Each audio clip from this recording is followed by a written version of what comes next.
With God, there is always more. More love, more life, more freedom.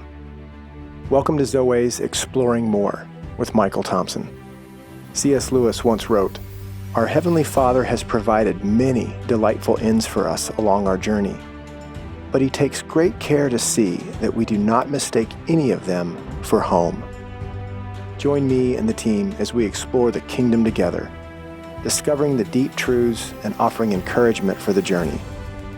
There is always more. All right, welcome friends and allies to the Exploring More podcast. I'm Michael Thompson. I'm hanging out today with SJ. I think it's comfortable to say as always. Yeah. Is that as always? Thus far. Have we not done a show apart? Nope. Bromance. Uh-oh. That's good. Yeah. Like he said, I think... like peanut butter and jelly. Peanut butter and jelly. Yeah. I think you said it on an episode, maybe we were talking with Keith. It was an episode where you said, yeah, it's because I know how to work all the stuff. That's right. So don't ever teach me how to do that, That's man. right. That's right. Keep you around. And then also in the studio recording with us today is part of our core team, speaker team. That's right. Tom Benner and Jim Cheney been with me and let me be with them, 20 years, something like that. So we used to be young, all of us. Does it feel like longer, Jim and Tom? No. Just like yesterday. Just the other day. Oh, yeah. Yeah, man. Yeah. Tom was one of the first, I don't know if you know this, Esther. He was one of the first guys. So Jim connected me with Tom when we were kind of taking Zoe into kind of marketplace initiatives. Tom still has a business as a company. So Tom was like, yeah, they can try it on me and my guys and stuff. So it was a blast. It's funny. I was visiting Tom's office last week and he was telling me the story of that first interaction. Yeah. He's like, they came in, they had VCR tapes. That's right, man. They were showing. We were wheeled the TV in on a cart. So how did all that work without Scott being there? Well, look how different Tom is. It worked. Yeah.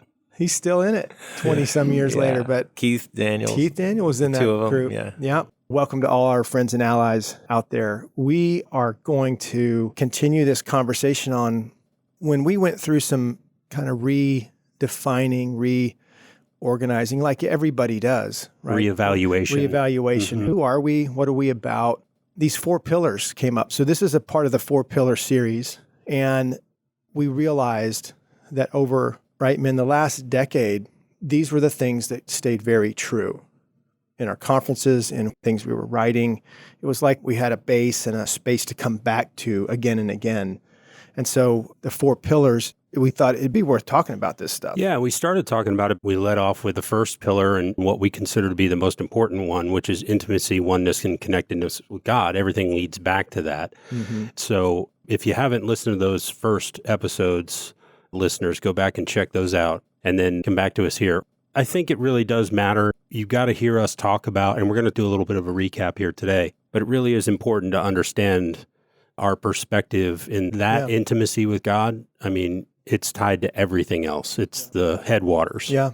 Let's talk about that. So that pillar, kind of a cornerstone, I think you said at one time, SJ, this really is the most important part of Zoe. It's the most important part, we believe, of the Christian life.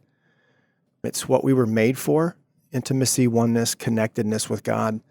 And so we're at rest, we're at home when we're experiencing that. When was that for you guys? I think as we got a chance to share a little bit, and we can recap some of this too, SJ, but when was that elevated for you? When did that become, that's it? That's the more. That's the key to it. Maybe we couldn't have said it that way, but somehow our hearts went thump. That lands true.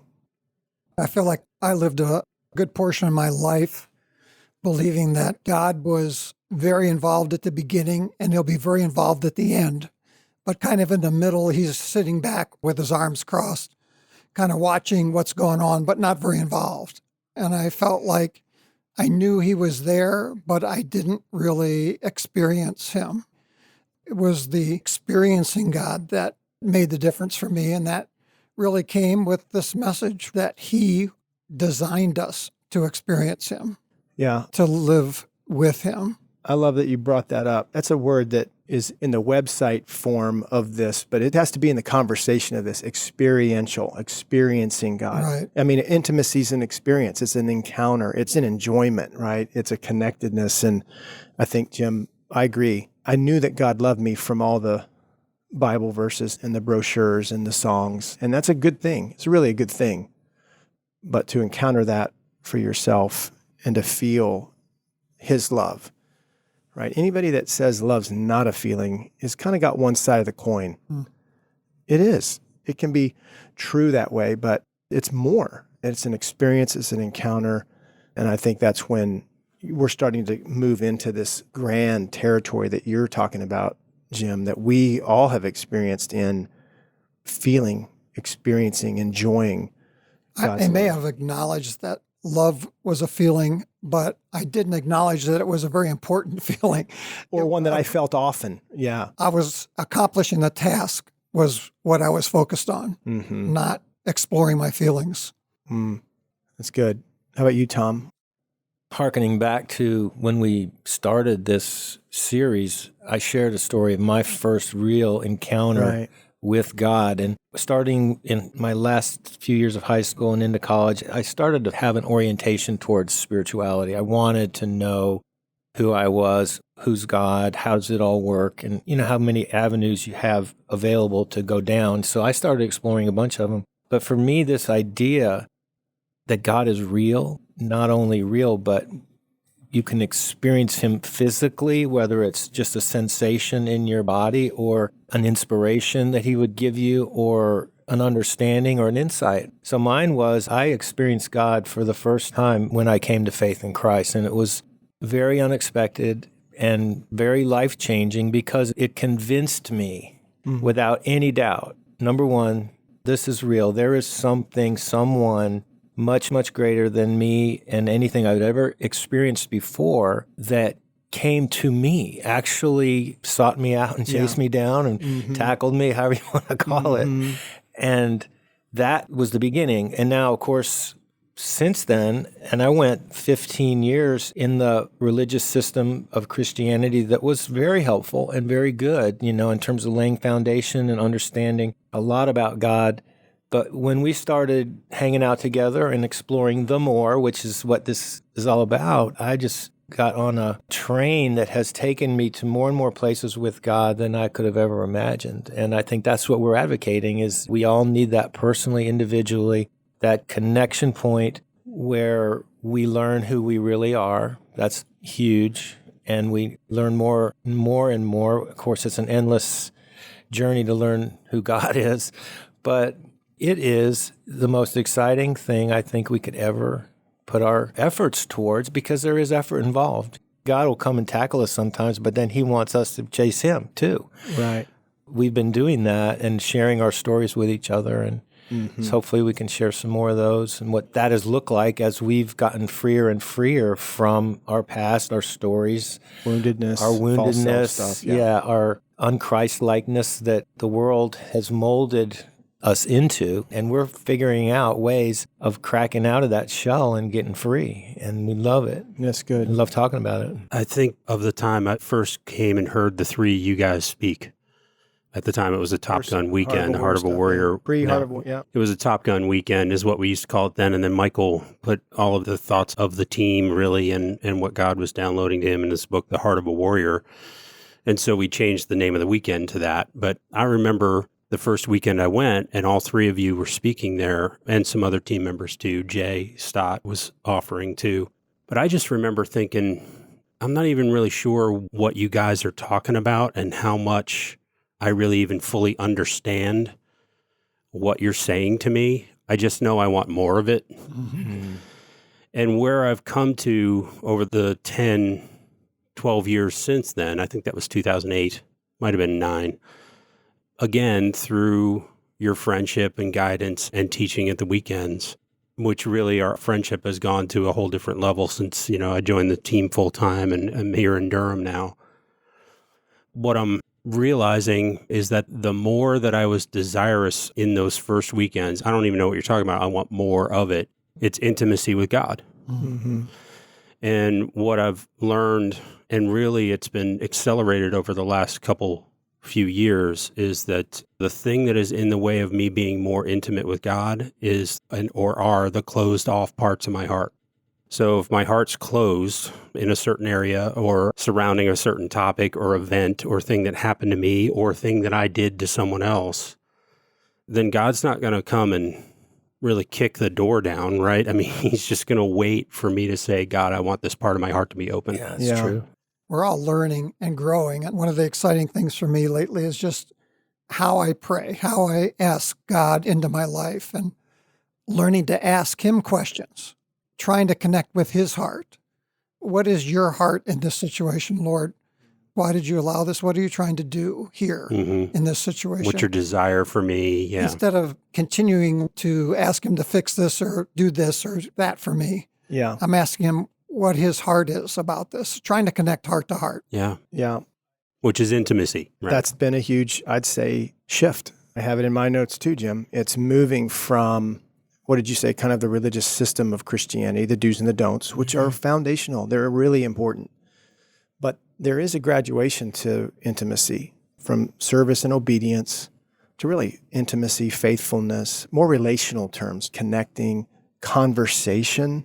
And like you said, for me, to ask God questions was a huge new thing. That idea of inviting him to show me, tell me, it really brought the distance that I was experiencing between God and me, it began to narrow it significantly. And I started to see more and more how God was speaking and how he was showing and how he was loving me. I just didn't think that he was. And I'm in a different category than my three friends here because you guys all kind of came into the kingdom later in your journey. I was born into it. And I say that because I was born into a Christian family when I was old enough, right? And I was brought to the nursery of church while my parents went upstairs, back in the 60s. So I grew up with so much of this. So I love what you said, Tom, about your story. You really felt that conversion moment. Mm-hmm. Mine was so slowly, gradually kind of done. I'm not sure I did. What I did feel was not measuring up, not doing enough, not being quite right, and feeling the sense of sinfulness. There's a problem with me. Mm-hmm. I can't make my dad happy, Heavenly Father, I can't make God happy. So I had a lot of that stuff that needed to come off, like you said, that was in the way back to that conference. Yeah. When I started to see that, wait, that's actually not normal. Because most of the people I knew lived that way, honestly. Right. And from the front to the back of the church, pew to the podium, there was quite a bit of that sense. So to know that intimacy, connectedness with God, as you said, Jim, is available, and it involves and requires questions, right? Q&A and engagement. That was so revolutionary to me. Yeah. And so the more we started to experience that, the more we could actually start to share and talk about it with audiences, our friends, and say, no, this is true. This is what he said to me out on that rock. This is what he said to me last week driving the truck. This is what I felt him saying to me when I was walking in the woods. I'm with you. When I hear people talking about that, I want to know more. I want to know more. How? Is it something that I can increase the percentage, swing the odds my way? If this is a real offer, where's the line I need to get in? Right. Because who doesn't want more loving kindness from their Father, their Heavenly Father? Why wouldn't you want more than that? I'm with you. That's good. Yeah. And there's been some other authors that I think we've learned who wrote about this stuff. One of my favorite books was Brent Curtis and The Sacred Romance. Sacred Romance, yeah. But there's some others. Who else would we send our friends and audience to who some write of the about scholars, this? Yeah, intimacy with God. Mm-hmm. Thomas Keating would be one I would always point people to. Mm-hmm. Based on this subject, we were listening to the Richard Rohr podcast a couple weeks ago, and one of the things he said is that our knowledge of God should be participatory. So, that's right up what we're talking about. Experiential. Yeah. Mm-hmm. Henry Nouwen writes extensively about this. I know some of my brothers out there are going, man, I don't want another book to read. Give me something to listen to, right? So go to YouTube and look up Graham Cook. I would say he's one of my favorites right now to listen to in that regard. Yeah. So it's not new. I mean, we didn't invent this. There's other believers who have written about it. I honestly think the disciple John knew a lot about this. Probably. And writes about it. And it has some warnings and be careful. And, right. But I think John knew Jesus and therefore knew God in an intimate way. I think all the disciples did. It's like we're playing cards and you just threw down the trump card and said, well, those authors are great, but what about John the disciple? Yeah. Oh, yeah. Yeah. And those are good. So the intimacy, oneness, connectedness, that pillar, right? Back to SJ, this idea, I think you first said it. This is really a cornerstone for us. When we come back from the break, we're going to shift gears. And now I think we can talk about orientation and what that pillar looks like. We'll be right back. Ladies, what if you or the women in your life could live from a heart that is settled in love, convicted of its worth, and moved by purpose and true desire? What if you could live unafraid and unashamed, sure that you belong? Welcome to The Deepening Journey, a 6-session video resource and journal workbook designed to be experienced together with other women or even on your own. It was recorded at Zoe's Deepening Weekend for Women, birthed out of friendship and conversations between our guide team. Learn to experience belovedness. Our hearts need rest, comfort, clarity. We need a chance to be still and hear from God. We invite you to explore with us how we were made to live in God's kingdom and to flourish. Learn what comes against that flourishing and experience the offer of healing, integration, and restoration. Visit thedeepeningjourney.com to launch your voyage into a new chapter in God's kingdom.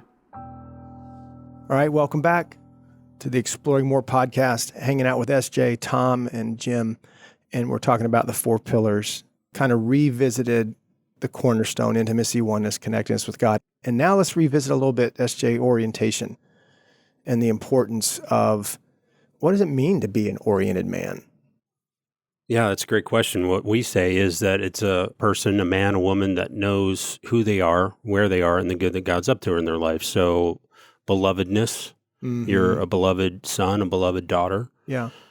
Where you are is all about the 2 realms. Larger story stuff. The 2 kingdom, we've got larger some podcasts story. about that. We sure do. And then the good God's up to in your life is really a little bit more subjective, I think, in some ways, right? You know, because there could be good that God's up to in your life and you don't see it yet. Yeah, but he's working. He's working in your favor. Yep. Growing you, introducing you to the concepts of the kingdom, who you are in it. I mean, that's all in that category. Healing, training, initiation, validation. These are all no doubt parts of the cement of this cornerstone. One of the things that I heard you say one time, I think it was you, Michael, at the weekend, was when there are circumstances in your life that are not God's will, he will deploy his way. And that relates directly to the good that God is up to in your life. Yeah. And what I meant by that, just for clarity, is, you know, people sin. People sin against you, and you do that too. And it involves people. Right. It typically involves somebody doing that to you. And so we just know, the Bible tells us so, that sin is not God's will. And where it's done, he deploys his way, which is redemption, restoration, reconciliation, recovery, you know, of lost things, of what the enemy has come to steal, kill, and destroy. We know that God's intention and his way is to bring goodness back. And so that's what we meant when we shared that perspective. So friends, let's tell some stories. What does this look like? Orientation.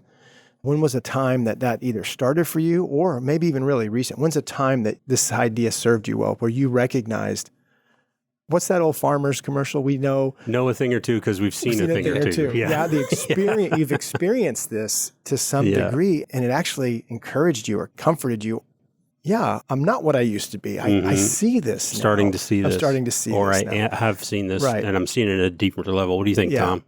The beginning point that I can really jumps up in my mind immediately for this journey for me was really a weekend similar to what we do at the Heart of a Warrior.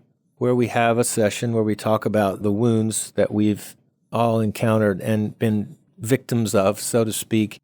That was one of the most orienting things to me, to actually get an identification of moments and experiences that really formed me and caused me to make certain, what I would call policy decisions for my life. This is how I'm going to, I like that. I'm going this way. I'm going to be this guy.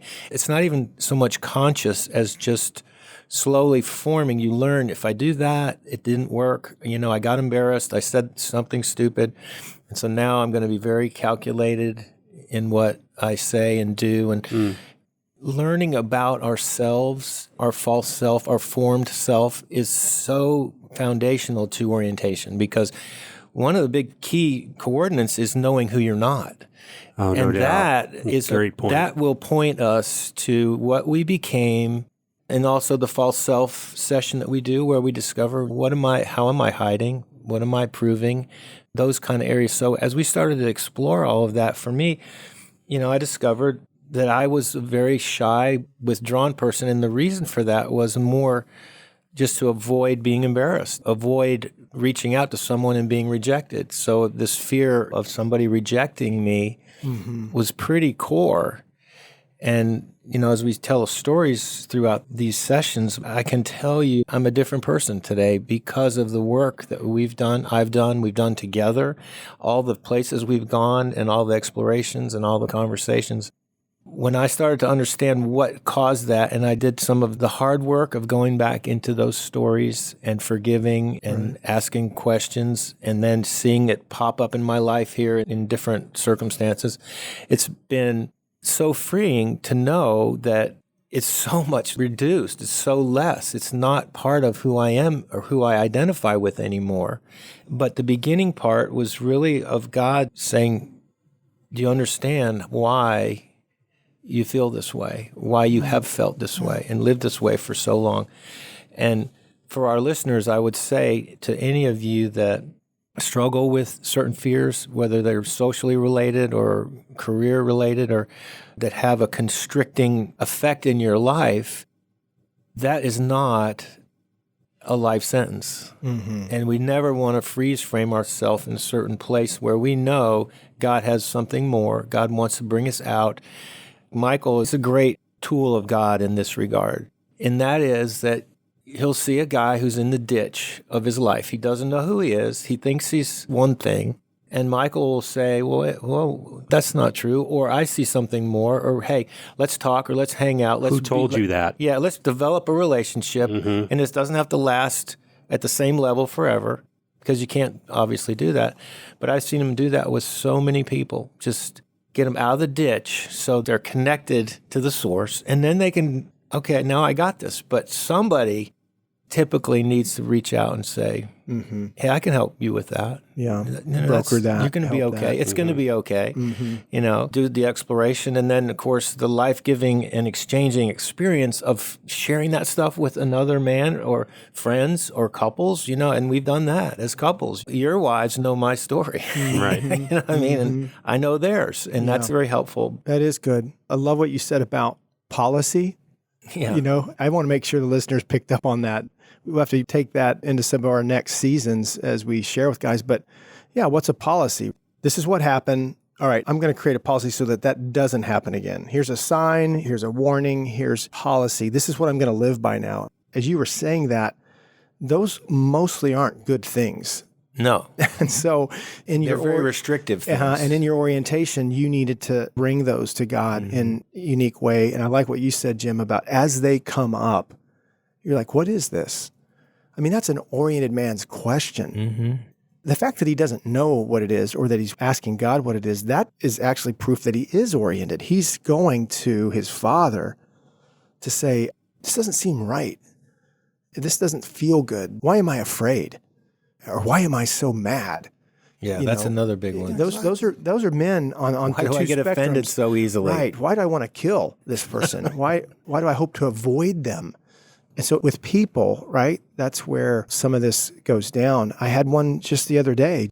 I got pretty upset pretty quickly with one of my daughters, and I was more upset about what was happening and how it was affecting her. But guess what she felt? You were mad at her. I'm mad at her. Yeah. Not the variables, not the circumstances, not the ingredients of the thing. She felt my intensity.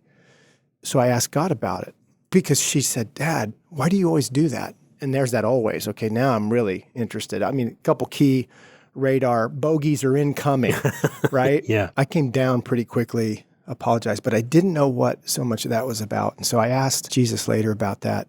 And he said, well, you're missing one of your tender pieces. We got to get that back.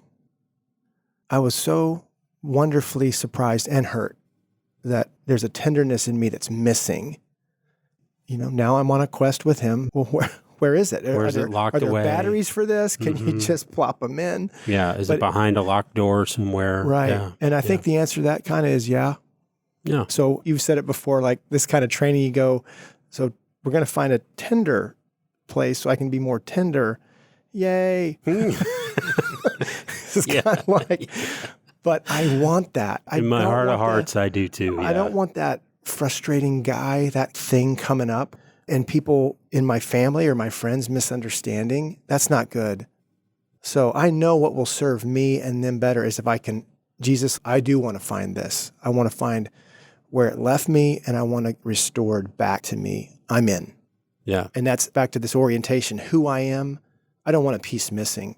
And I sure don't want pieces added that aren't supposed to be there. Yeah. So I think that's part of the orienting work that you're talking about, Tom, and that's just recently. You know what it makes me think of, Michael, other than the fact that we have a 4-part series called Secrets to Fatherhood, and 2 of those are Fighting for the Hearts of Your Kids. Not saying you should listen to those for help, but they might be helpful. I'm in. But what it made me think of was those series. But then I'm thinking, okay, those are important. We covered important things. There were some lists that we went over in that series, Fighting for the Hearts of Your Kids. But what just was highlighted for me, and it is a huge part of orientation, is getting to the headwaters of an issue or a problem. Mm-hmm.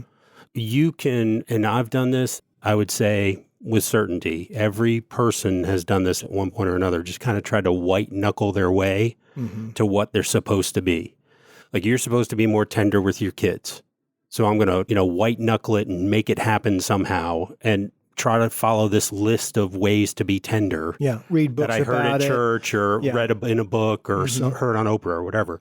But that never lasts. It has never worked for me long term, the white knuckle thing. Even though I've attempted to do it long term, it never really worked. But getting to the headwaters, starting with intimacy and oneness and connectedness with God so that I can dig into these locked away pieces of my heart and become more oriented to my own heart and what's going on there.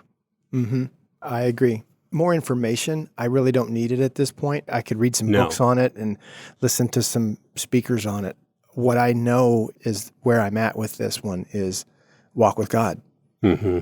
Now, he may bring some more information, but I don't need to be sold that I need more tenderness. I'm in. I get it now. I see it. Definitions are helpful and stuff, but like you're saying, they only take you so far. This is something that I need recrafted and realigned in me. Yeah, and gaining more and more orientation has allowed you to be able to see that the way you saw it. Jim, what do you got?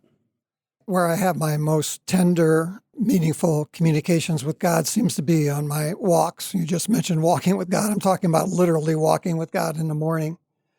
And that's where I've often received orientation. I've told the story about at the very beginning of these walks years ago, he just took some simple things like I have a very narrow road and there weren't very many cars on it, but it seemed like often a car came from each direction at the same time. And I had to jump off the road, and it happened so often that I asked God, what's this about? What are you trying to show me there? And he simply said that I just want you to know there are no coincidences. And I laughed and said, oh yeah, okay, that's cool. And it kept happening. So I kept asking him, and he kept saying there are no coincidences. So I started to think, what is he talking about? What coincidences in my life am I missing? So it would be something like when my wife said this yesterday and I got upset with her, was that a coincidence that she said that? Or when I was frustrated about something, was that something a coincidence in my life? Or is there something there that God is trying to teach me? And so we had some just wonderful conversations about that, and orienting happened for me, to me, while I was doing that. And it happened so often. I, at the end, just laughed and said, God, I get it. I get it. There are no coincidences. And I said, why do you keep showing this to me? And I could visualizing him laughing and saying, I just wanted to let you know that I love you. That's all. Back to the intimacy and connectedness. So the orientation and the intimacy are so deeply connected to each other. There's a component you're talking about, Jim, of experiencing it, feeling it, right eyes to see, ears to hear. It wasn't unkindness that he was repeating himself. It was an invitation to more and to deeper. I'm going to speak for myself. I've treated many things as inconveniences, disruptions, and I can take what the Father's saying to Jim and say, oh, I need some of that. That no, these aren't inconveniences and disruptions. These are, I want you to see something, and I want you to enter into something. And I think that's a huge, larger story life. That orientation, where am I? Who am I in this moment? And what's the good that you're showing me? That's just outstanding. That's a really good way to describe this. No doubt. It's interesting, too, that we were reminded lately, we were watching the movie Moneyball for several different reasons, some of the parables that are in Moneyball. And the theme of that is that there is an epidemic failure to see what's really happening. Now, they were talking about baseball, right? But we're talking about life. There is an epidemic failure in life to really see what is going on. Yeah. Interesting, too. And that's presented pretty early on in the movie, that concept. And this unlikely hero in Jonah Hill's character kind of leads Billy Bean to see. And so part of kind of how our journey is gone, as we wrap this up. I remember walking with Jim. We were with a small group of men early back 2009, 8, 9, 10. So remember when I used to just draw on the whiteboard, kind of this orientation of where we are? Oh, yeah. And it was back during The Lord of the Rings and Narnia. Both of those films were kind of coming to the theater. So there's the map of Narnia. There's the map of The Lord of the Rings. And so, I thought we need a map for our orientation. Like you said, the two realms, two kingdoms that we have really embraced and offered for some years now. But we had written it on the board. I'd kind of mapped it out. Jim was in the group, and Jim, you said, how have we missed this? The kingdom of darkness, the kingdom of light, unholy trinity. It was an awakening. Right. That was, years ago, but it was that. This is how it works. And it really is important to see how the larger story works in order to step into your role.